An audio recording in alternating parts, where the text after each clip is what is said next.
আমি অভিষেক ব্যানার্জির বিরুদ্ধে দাঁড়াই। আমি আমার সিপিআইএমের পক্ষে দাঁড়িয়েছি, আমি বাম কংগ্রেস জোটের পক্ষ থেকে দাঁড়িয়েছি।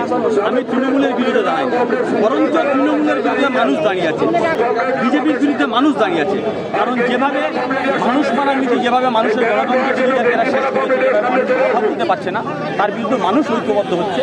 ফলে একে আমি ওদের বিরুদ্ধে নয়, মানুষ ওদের বিরুদ্ধে। তো বলে আমার পক্ষে লড়াইটা অনেকটা সহজ লড়াই।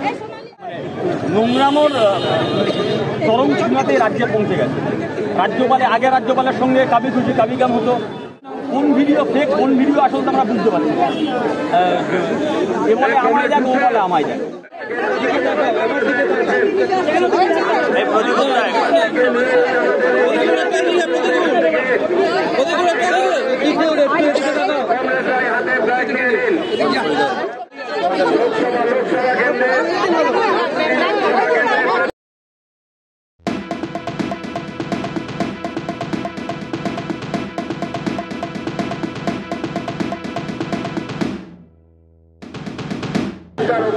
আমাদের কাছে মনে হয়েছে নমিনেশন আজকের জমায়েত থেকে নমিনেশন আমাদের শপথ হবে ডায়মন্ড হারবার লোকসভা কেন্দ্রে মানুষের গণতান্ত্রিক অধিকার দিয়ে দেওয়া। যে অসংখ্য কলকারখানা বন্ধ হচ্ছে সেই নিয়ে আওয়াজ তোলা, সেচ ব্যবস্থা যে বেহাল দশা সেই নিয়ে আওয়াজ তোলা, দর্জি শিল্পের বেহাল দশা সেই নিয়ে আওয়াজ তোলা, সর্বোপরি পানীয় জলের সমস্যা, এইসব সমস্যাগুলো মানুষ বলছে, মানুষের কাছে যে এই সমস্যাগুলো আজকে নমিনেশন দেওয়া হয়েছে, নমিনেশন দেওয়া হবে। যদি মানুষ গণতান্ত্রিক অধিকারে যদি অংশগ্রহণ করতে পারে, মানুষ যদি ভোট দিতে পারে, তাহলে খেলা শেষ হয়ে যাবে। একদিকে অভিষেক ব্যানার্জি, তার বিরুদ্ধে আপনি দাঁড়িয়েছেন, লড়াইটা কতটা টপ করে? আমি অভিষেক ব্যানার্জির বিরুদ্ধে দাঁড়াই। আমি আমার সিপিআইএমের পক্ষে দাঁড়িয়েছি, আমি বাম কংগ্রেস জোটের পক্ষ থেকে দাঁড়িয়েছি। আমি তৃণমূলের বিরুদ্ধে দাঁড়াই, বরঞ্চ তৃণমূলের বিরুদ্ধে মানুষ দাঁড়িয়ে আছে, বিজেপির বিরুদ্ধে মানুষ দাঁড়িয়ে আছে। কারণ যেভাবে মানুষ মারার নীতি, যেভাবে মানুষের গণতন্ত্রকে এরা শেষ করেছে, কথা বলতে পারছে না, তার বিরুদ্ধে মানুষ ঐক্যবদ্ধ হচ্ছে। ফলে একে আমি ওদের বিরুদ্ধে নয়, মানুষ ওদের বিরুদ্ধে। তো বলে আমার পক্ষে লড়াইটা অনেকটা সহজ লড়াই। আজকে রাজ্যপাল বিরাট বিতর্ক চলছে। সেই রাজ্যপাল আজকে সিসিটিভি ফুটেজটা সকালবেলায় প্রকাশ করতে বলেছে এবং হবে। কি মনে হচ্ছে, কি বলবেন? দেখুন, একটা নোংরামোর চরম সীমাতে রাজ্যে পৌঁছে গেছে। আগে রাজ্যপালের সঙ্গে কাবি খুশি কাবি কাম হতো। এখন পশ্চিমবঙ্গের মাটিতে নির্বাচনের সময় ইস্যু কলকারখানা হবে কিনা, পশ্চিমবঙ্গে মানুষ ভোট দিতে যাবে, কি দেখে ভোট দিতে যাবে, কলকারখানা হবে কিনা, স্কুল কলেজ খুলবে কিনা, বেকারত্ব সমস্যার সমাধান হবে কিনা, দ্রব্যমূল্য বৃদ্ধি কিন্তু মানুষের সামনে আসা উচিত। সেগুলো না এসে কখনো রাজ্যপাল, কখনো ভিডিও ভাইরাল এই নিয়ে চলছে।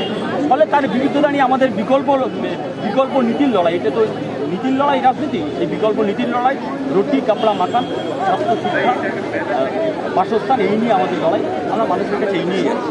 সন্দেশখালীর যে ভিডিও ভাইরাল হয়েছিল সেটা নিয়ে কি বলবো? কোন ভিডিও ফেক, কোন ভিডিও আসল তো আমরা বুঝতে পারছি না। এ বলে আমায় যাক, ও বলে আমায় যাক। আসলে পশ্চিমবঙ্গের মাটিতে শাহজাহান খানকে মানুষের গণতন্ত্র দমন করে শুধু সন্দেশখালী নয়, গোটা পশ্চিমবঙ্গে সন্দেশখালীর মতো অবস্থা।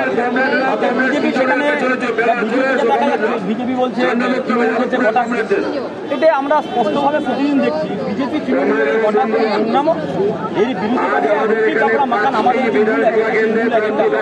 এ নিয়ে খুব বেশি কিছু বলবো। পার্লামেন্টে গিয়ে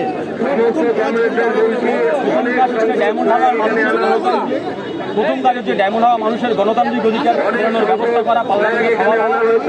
প্রথম কাজ হচ্ছে বন্ধ কলকারখানা খোলার দাবিতে খাওয়া দাওয়া। প্রথম কাজ হচ্ছে সেচ ব্যবস্থা বন্ধ।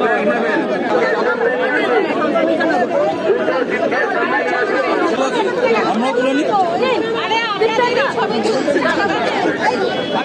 কাজ করতে দিন, কাজ করতে দিন, পরে জড়ি ধরবেন, যেতে রাখুন না। জিতে গেছে তো,